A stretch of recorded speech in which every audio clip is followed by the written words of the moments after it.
ॐ नमो भगवते देवराहाय।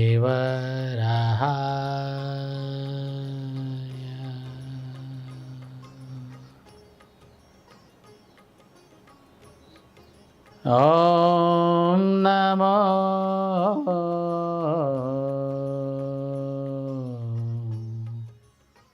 भगवते देवराहाय।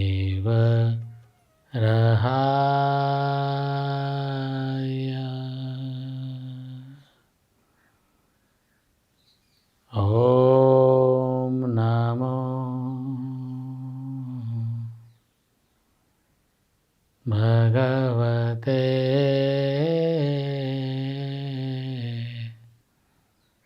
देवराहाय।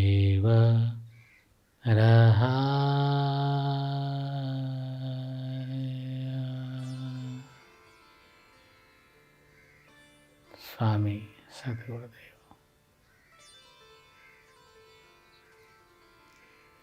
बाबा की लीलाओं का वर्णन।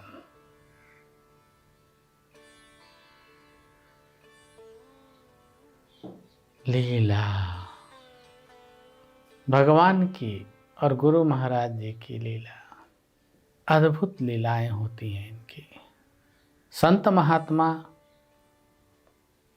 बाबा हमेशा चमत्कार से दूर रहते थे। बाबा ने कभी भी चमत्कार को प्रोत्साहित नहीं किया। बाबा ने हमेशा हम जो बच्चे उनके सेवा में रहते थे, हमें भी सख्त आदेश दिया, बच्चा साधु को चमत्कार से दूर रहना चाहिए और दुनिया चमत्कार को नमस्कार।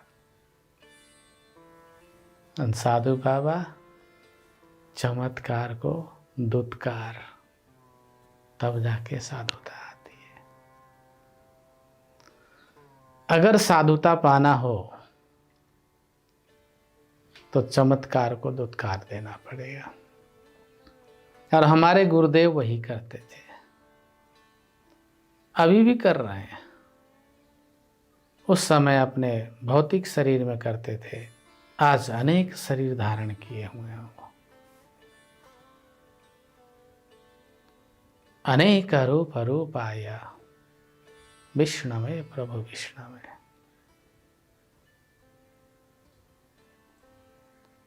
उन्होंने अनेक रूप धारण कर लिया है। बाबा ने महासमाधि लेने से पहले कहा, बच्चा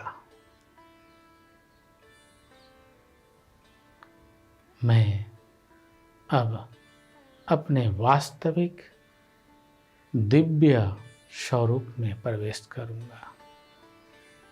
दास ने बहुत प्रार्थना किया, हे प्रभु, हे स्वामी, मैंने आपके बिना जीना नहीं सीखा।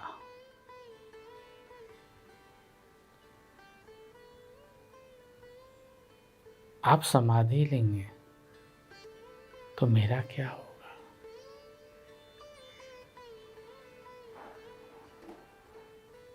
बाबा ने उत्तर दिया, अरे बच्चा, मैं समाधि लेने के बाद इस बंधन से मुक्त होकर, शरीर रूपी बंधन से मुक्त होकर के स्वतंत्र पूर्ण सर्वव्यापकता को प्राप्त हो जाऊंगा, और मैं तुम्हें सभी जगह मिलूंगा। बच्चा, तुम तो अभी हमें मचान पे ही देखते हो। मैंने कहा, प्रभु, वास्तविकता तो ये है कि आप मचान पे भी रहते हैं और सभी जगह हैं। आपके लिए शरीर लेना, छोड़ना, समाधि लेना, ना लेना, ये सब तो खेल है। बाबा हंसने लगे, अरे बच्चा देवदासवा, तू बड़ा चतुर है। हाँ बच्चा, मेरे लिए ये सब खेल है, परंतु संसार के लिए ये सब चमत्कार है। लीला, बाबा के लिए एक लीला है। ऐसी ही लीला बाबा ने अनेक लीला किया। कई भक्तों ने प्रश्न किया है कि बाबा वास्तव में बाघ को सदुपदेश दिए? क्या बाबा ने बाघ को जीवन दान दिया? हाँ दिया। पहले मैं वो लीला सुनाता हूँ जो बाबा के मुख से हमने सुना है। और उस समय उस स्थान पे हमारे गुरु भाई श्री निरंजन दास जी महाराज, श्री प्रहलाद दास जी महाराज, श्री रामचरित्र दास जी महाराज और रामकृष्ण देव जी महाराज, ये सभी उस समय उपलब्ध थे। बाबा ने इनको संकेत करके पूछा, कारे निरंजन, तो का याद है बच्चा, हिमालय में एक बाघ खाड़ी में गिर गया, खाई में। अब बच्चा वो बघवा के पास हम गए, अब बघवा हमको खाइस ना। सभी ने सिर हिलाया, बोले जी सरकार। और भी संत थे।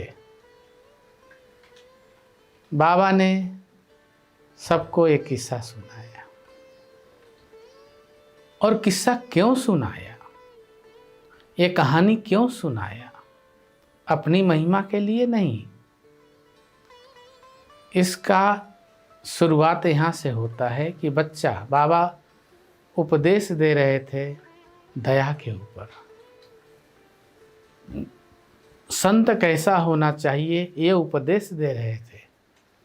उसी में उपदेश में हमारे पुराने गुरु भाइयों के सामने, वहीं पे गोदावरी दास जी महाराज जी थे, वो भी बहुत पुराने संत।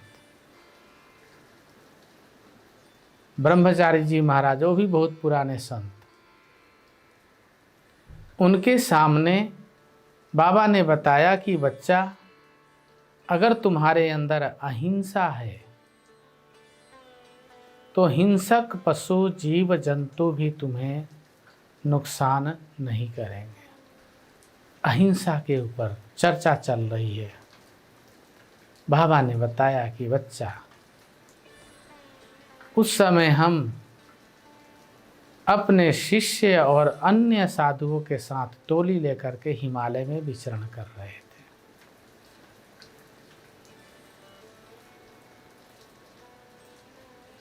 टिहरी नरेश के क्षेत्र में, टिहरी बांध आपने नाम सुना होगा, वहाँ पे बहुत बड़ा किला है। वहाँ कभी राजा महाराजा रहा करते थे, उस किले के अंदर। मैं उस जगह में गया, बाबा ने मुझे बताया था वो जगह। मैं उस जगह में गया और बाबा ने हमें बताया था कि बच्चा, ऐसे वहाँ नदी आती है, इतना बड़ा चट्टान है, चट्टान के नीचे गुफा जैसा बना है। आज भी वो चट्टान उपलब्ध है, आज भी वो गुफा है।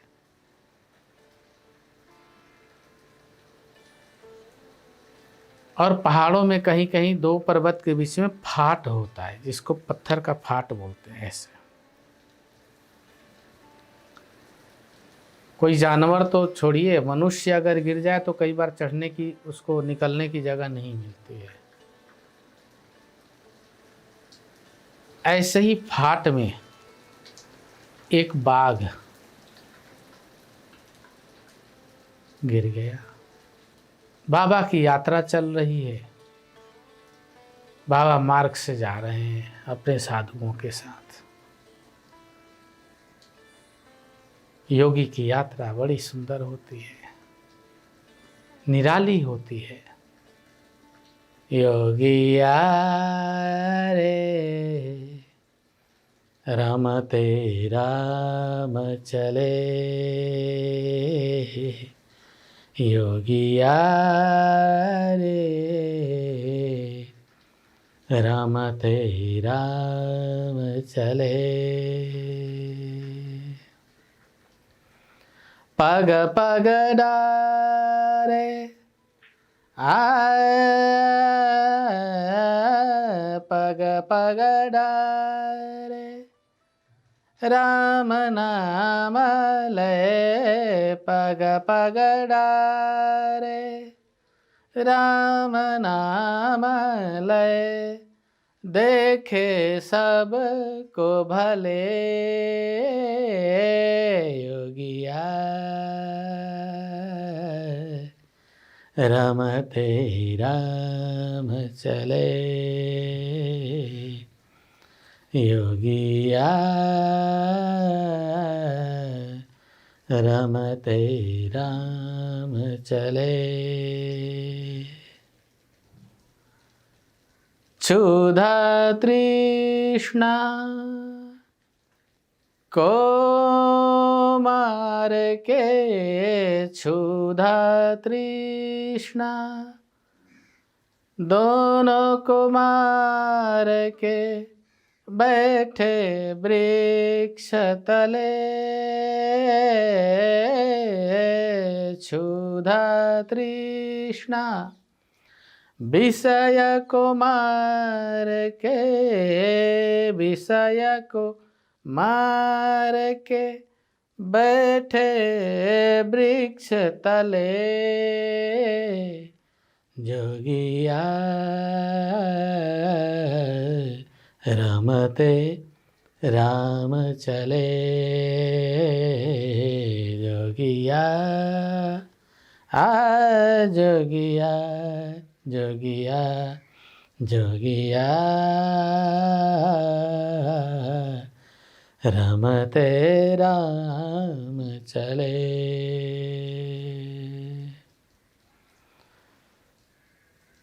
षट चक्र भेदे कुंडलिनी नृत्य करे, षट चक्र 6 चक्र होते हैं, 6 चक्र भेदे कुंडली नृत्य करे, 6 चक्र भेदे कुंडली नृत्य करे, अनहद नाद फेरे, अनहद नाद टेरे, जोगिया रमते राम चले, चले चले, योगिया रमते राम चले। दया की दृष्टि कृपा की वृष्टि, दया की दृष्टि कृपा की वृष्टि, दया की दृष्टि दृष्टि दृष्टि दृष्टि, दया की दृष्टि कृपा के वृष्टि, सब मिले भले भले, कोई बुरा नहीं मिलता योगी को, क्योंकि उनके अंदर दया है, कृपा है। दया की दृष्टि कृपा की वृष्टि, क्योंकि उनके अंदर अहिंसा है। दया की दृष्टि कृपा की वृष्टि, सब मिले भले भले, रमते राम चले, योगिया रमते राम चले, चले योगिया रमते राम चले। इस प्रकार से योगियों की जत्था चलती है, जमात चलती है, अकेले चलते हैं। ना दाहिने देखना है, ना बाएं देखना है। देखना है तो सिर्फ अपना पाएं देखना है। ना दाहिने देखना है, ना बाएं देखना है। जोगी बनना है तो चलो तो अपना पाएं देखना है। प्रत्येक कदम पे राम राम राम। पृथ्वी माँ भी सोचती है, ओहो हो, ऐसे सुपुत्र को जन्म देकर मैं धन्य हो गई। योगियों की यात्रा, बाबा यात्रा कर रहे हैं। बाबा को आहट सुनाई देती है, किसी की रोने का। वो बाघ इतना थक चुका था कि वो बेचारा हुंकारना भी भूल गया। मृत्यु के कगार पे पड़ा हुआ था। बाबा ने कहा, बच्चा, आसपास में कोई जीव दुखी है,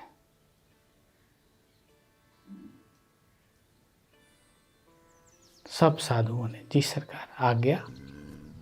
बच्चा जाओ, चारों तरफ फैल जाओ, ढूंढो कोई जीव कष्ट में है। यहाँ शेर और साधु एक जैसे होते हैं।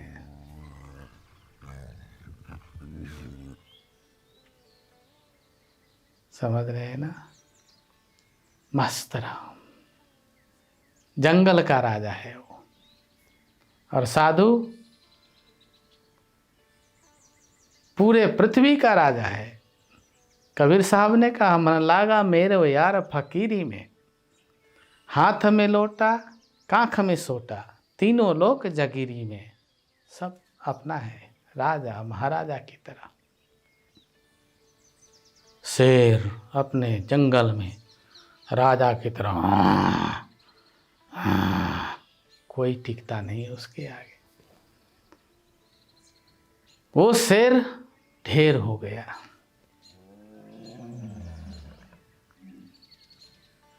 गिर गया। अब उसको चढ़ने की जगह नहीं मिली, चढ़ नहीं पाया। जब नहीं चढ़ पाया तो उसकी शक्ति धीरे धीरे क्षीण होता गया। ठीक वैसे ही जैसे संसार में जन्म लेने वाला मनुष्य जब उम्र चढ़ती है 25 साल तक, तो उसके अंदर इतनी शक्ति होती है, 30 साल के बाद फिर ढलने लगता है। और एक दिन ऐसा आता है कि चढ़ना ही भूल जाता है। वो सोचता है चढ़ने की जरूरत नहीं, जहां हो वहीं पड़े रहो। और पड़े पड़े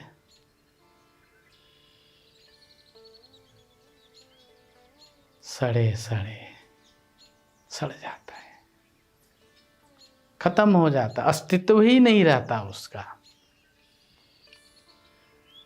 बाघ जिस पे माता सवारी करती है, बेचारा कराह रहा है, भूख के मारे, प्यास के मारे, शरीर दुबला हो रखा है। गोदावरी दास जी महाराज जी ने, संत जो साथ में थे, उन्होंने देख लिया बाघ है। बाघ में गंध होता है, मुझे पहचान है उसकी। उसके शरीर में एक गंध होता है, लोहान जैसा। वो गंध से पता चल जाएगा यहाँ आसपास में बाघ गया है, थोड़ी देर में पहले गया हो, आया हो तो भी, और नहीं तो पास में होगा तो पहचान हो जाएगा। मैं भी हिमालय में बहुत रहा हूँ और बाघों के साथ बड़ा खेल किया हमने भी। बाघ जल्दी काटता नहीं है, पकड़ता नहीं है, जब तक आप बदमाशी नहीं करेंगे। बाबा को बताया, सरकार एक बाघ खड्डे में गिरा हुआ है, और पता नहीं 1 महीना 2 महीना कितना दिन का गिरा हुआ था वो। बाबा तुरंत पहुँचे। अरे बच्चा, इसको निकालने का इंतज़ाम करो, तुम लोग सब प्रयत्न करो, अब इसको निकालो।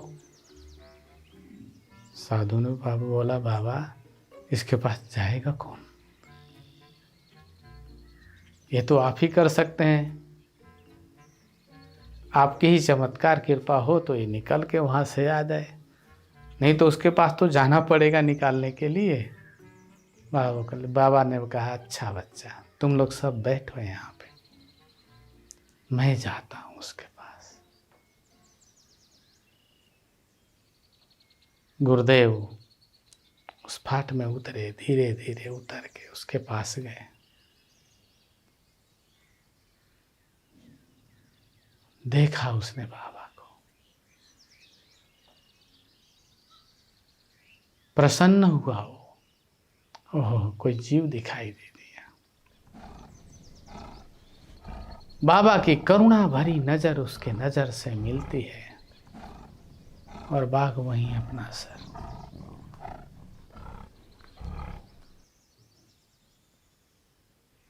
बाबा गए, उसके सर पे हाथ फेरते हैं और बाबा ने उसका मुंह खोल करके अपना हाथ उसके मुंह में डाल दिया और सब चिल्लाने लगे ऊपर से, सरकार। जानते हैं, आज भी मुझे बाबा का वो शब्द याद है। आहा जन्ममय व्यर्थ गवायऊं, भूखे बाघक काम न आयऊं। बाबा ने उस समय जब हाथ डाला, उस बाघ ने थोड़ा भी प्रयत्न नहीं किया, उसने अपने मुंह से, जीभ से हाथ को बाहर निकाल दिया, फेंक दिया। उस समय बाबा ने ये शब्द बोला था, अह जन्ममय व्यर्थ गवायऊं, भूखे बाघक काम न आयऊं। भूखा बाघ के काम भी नहीं आ सका। फिर क्या था, बाबा ने उस समय अड़बंध पहनते थे, साधु लोग अड़बंध पहनते हैं, कमर में कसते हैं। खोला, साधुओं ने साफी खोला, लंगोटी अड़बंध खोल करके और उसको बाघ को बांधा और बांध करके उसको ऊपर निकाल दिया। ऊपर निकलते ही बाबा ने बोला, बच्चाओ, बाघ इतनी जोर से अंगड़ाई लिया ऐसे ऐंठ के, उसको लगा कि अब मुझे जीवन प्राप्त हो गया है।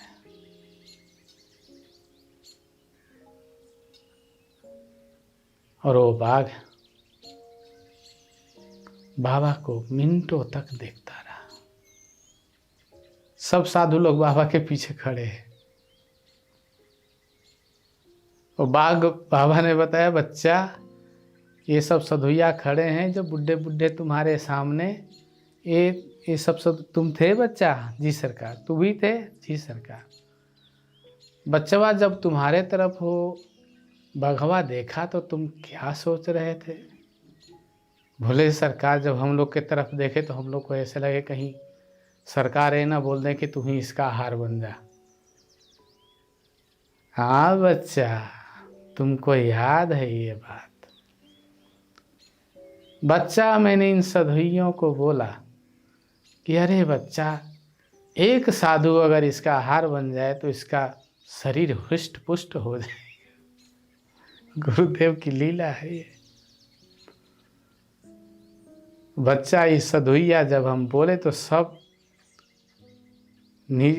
सामने देख रहे थे, जब बोले तो सब इधर उधर देखने लगे कि किसको बोल रहे हैं गुरुदेव। ये बच्चा, इस साधुइया के देख कितने बड़े बड़े तोंद बढ़े हुए हैं। अगर वो बाघवा को खिला देते तो बच्चा तुम्हारा मुक्ति हो जाता और वो बाघ का पेट भर जाता। फिर क्या हुआ बच्चा? बाबा ने बताया, एक संत जी उसमें तैयार हुए। बाघ ने मना कर दिया, नहीं मैं नहीं खाऊंगा। अरे जिनकी करुणा से मेरी जीवन की रक्षा हो गई है उसको मैं कैसे खाऊंगा। हिंसक पशु भी कितना दयालु होता है, भूख से तड़प रहा था वो, नहीं खाया किसी को। बाबा ने तो मुंह में हाथ डाल दिया, उसने जीभ से मुंह उगाल उगाल के बाहर निकाल दिया हाथ को। हिंसक प्राणी भी हमारे दया कृपा स्नेह प्रेम को समझते हैं। अगर हम समझते हैं तो अत्यधिक समझते हैं। फिर बाबा ने जल मंगवाया, उस बाघ को जल पिलवाया।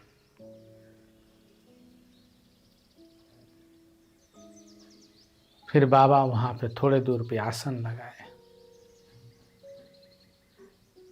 और उस बाघ के लिए दूध आदि की व्यवस्था करवाए।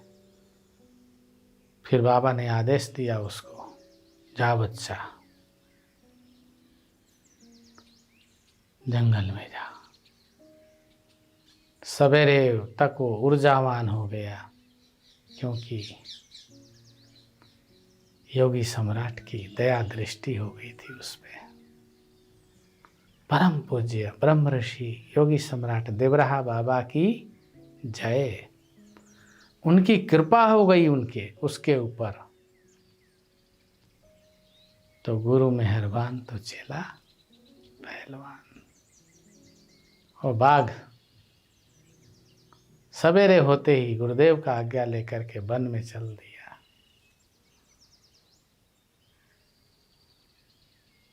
और बाबा अपने जमात को लेकर के योगिया रमता राम चले। दया की दृष्टि संतों की, गुरुओं की, सिद्धों की। इस प्रकार से बाबा ने एक बाघ पे कृपा किया, ऐसे ही दूसरे बाघ पे भी कृपा हुआ। सुनेंगे।